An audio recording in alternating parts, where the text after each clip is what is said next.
So this is Journey to the Center of the PSTN, a brief overview of telephone routing and how the US phone system works. So about 4 years ago, I got an IBM mainframe and added it to about 2 racks of other equipment I have. 2 years after that, I got a ASN and became my own, like you guys did.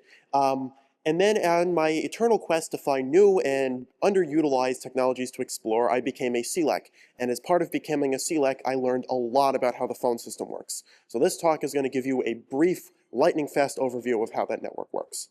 In the very beginning, very long time ago, there was AT&T in the Bell system, which was an amalgam of companies in each region that were tied together by one long-distance network. It had complete control over the US phone system and basically all telecommunications in America. But then in 1984, this system was broken up into 9 RBOCs, which had a monopoly on local calls and were regulated by the state, and 1 inter-exchange carrier, which did long-distance calls and was subject to competition, which was regulated by the FCC. This is a brief overview of how that collapse happened, and a lot of you will recognize the companies because you work for them. Within this framework, we had local calls, which were handled by those local RBOCs. Now, the definition of a local call was a call that was restricted to one singular LATA. We have a LATA map here, and then within those LATAs, we had rate centers. And each rate center was the true, basically, denomination of a single town, a single entity, and within a singular rate center, or within a rate center and its adjoining rate centers, a call was considered local. It was always local, it was never long distance, and it was basically unmetered, unless you were in a weird area that did like per call billing. Wasn't metered by minutes. These calls were always handled by the local exchange carrier, always governed by the State Public Utilities Commission, and they had these sort of weird arbitrary town governed boundaries. We got a weird category, though, between calls that were between rate centers but still within the same LATA. These calls were called intra-LATA long distance. They were handled by the State Public Utilities Commission, regulated by the State Public Utilities Commission, but routed by the LEC. Because the state PUC was actually a weaker regulator than the FCC, these calls would end up being more expensive counterintuitively. For the other calls, the proper long distance calls, those are proper inter-LATA calls handled by MCI, Sprint, AT&T, and the other long distance companies that you know of today. There are a couple of weird categories that exist outside of this, like intrastate inter-LATA calls, which were handled, were governed by the state PUC and handled by an IXC, and so therefore still had those higher rates. But in the end, within these sort of call categories, we then broke up further with the Telecom Act of 1996. And the Telecom Act of 1996 created the category of a CLEC, which allowed for local competition for those local calls. Here's a brief overview of all the different types of licenses, but essentially the critical information here is that RBOC or ILEC licenses were the pre-96 existing carriers and had to interconnect. Basically, they couldn't say no if you asked them to interconnect when a CLEC or a cell carrier asked for an interconnect. Later on, we got IPES carriers, which had access to numbering resources, but not interconnection. So putting all this together, we can look at a modern LATA ecosystem, or an example of a modern LATA, and we can see that for calls basically within a singular LATA, they would go through the ILEC's inter-LATA tandem, assuming that no other path existed, because the inter-LATA tandem that the ILEC ran would basically serve as a route of last resort for everything within that LATA. However, it didn't have to. If a call was long distance, it would go over a long distance carrier, either through that inter-LATA tandem or through a direct connection that a CLEC, mobile company, or an IPES had with that long distance carrier. If it was a call that was within modern times, nowadays, most of the calls have been moving over to IP, and therefore providers have been getting set up with private IP trunks between each other, and if one of those trunks it'll almost certainly be used rather than the old school TDM links. However, these IP trunks are not regulated in the same way that TDM trunks are.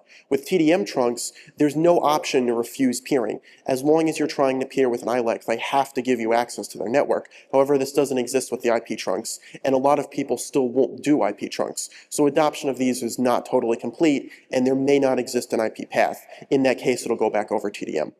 So we put together these general rules where, unlike with network routing or IP routing, where BGP gives you a very specific set of rules that governs everything and can be used to deterministically find a route.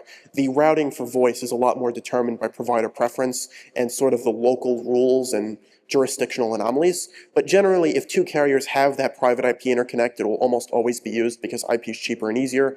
If the call is local, it'll be sent over those local interconnection trunks because regulations dictate that it must be. Otherwise, if it's intra-LATA, it can either go over the feature group D tandem or an IXC. However, if it's inter-LATA, it will always go over the IXC. Phone numbers also have a bunch of weirdness. We all know the area codes. However, nowadays there are overlays and multiple area codes assigned to the same sort of geographic region. After that, the CO code for a long time served as the basic unit of assignment. But they started to run out of these. So they moved on to thousands block pooling. Basically, with thousands block pooling, they would, instead of assigning you a singular 10,000 blocks, they would assign you individual 1,000 blocks out of that range. However, this didn't work for everything, so there are still some instances where you can request a full 10K block even if you're not going to use it. And it's not in all areas, because certain rural areas are optional pooling, so you can still request more numbers than you're ever going to use if you're in one of those optional pooling areas. There are a lot of those in Texas, but not that many in other states.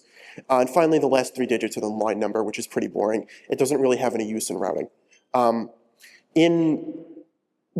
After moving on to thousands block pooling, another thing that was accomplished in the same system was the installation of number portability. As you know, you can move your phone number from one carrier to another, and the way this is accomplished is through the porting system. Number porting works through the LRN.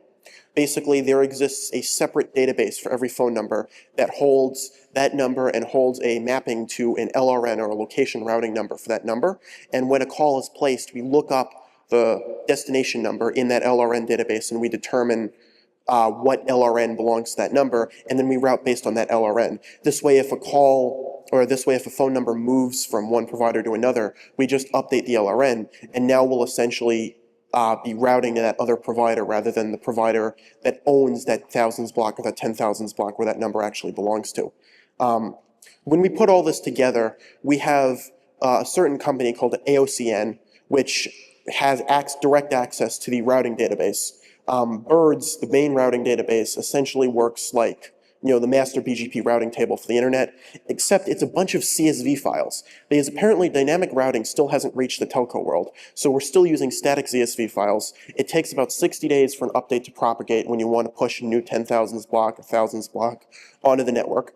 And we map those 10,000s block or those 1000s blocks to a bunch of silly codes. And the silly codes, or common language location identifier codes, individually identify each one of those telephone switches that might route those calls. And we manually build the routing entries on the switches to those. Automation is even farther behind than telecom world than it is to now. Once that's done, the call can either be routed by SS7 point codes, IP, or MF trunks even. Billing is very different from IP2. In almost all cases, the calling party or the party originating the call pays. It's not billed 95.5 or anything. It's only calling party pays. And this goes through the entire network. So the calling customer will pay the calling LEC, the calling LEC pays the IXC, and the calling IXC actually pays the receiving or the terminating LEC, which can lead to some really weird things later on.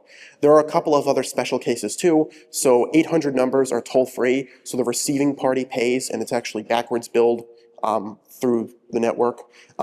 900 and 500 numbers used to be premium numbers with non-standard rates. However, those don't work anymore and they're dead. And like I said before, local calls are always unmetered.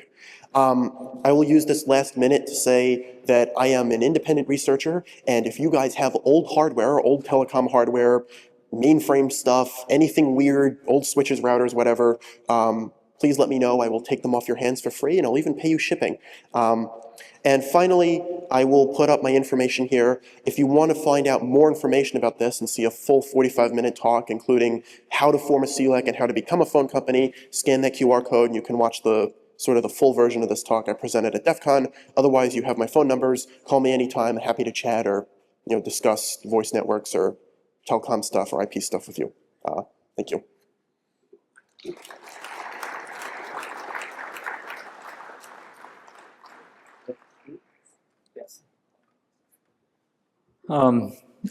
Thank you everyone for the presentations. Do we have any questions?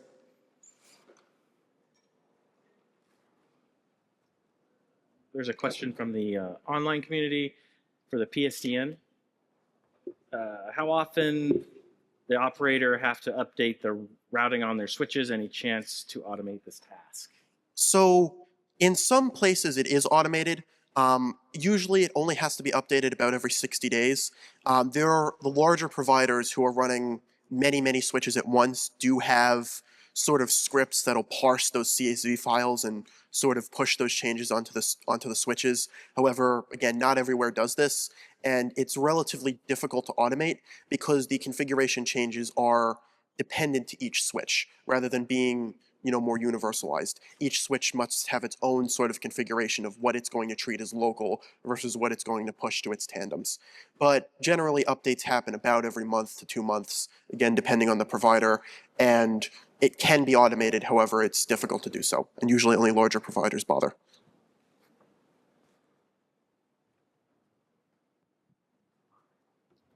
Any other questions? All right, thank you.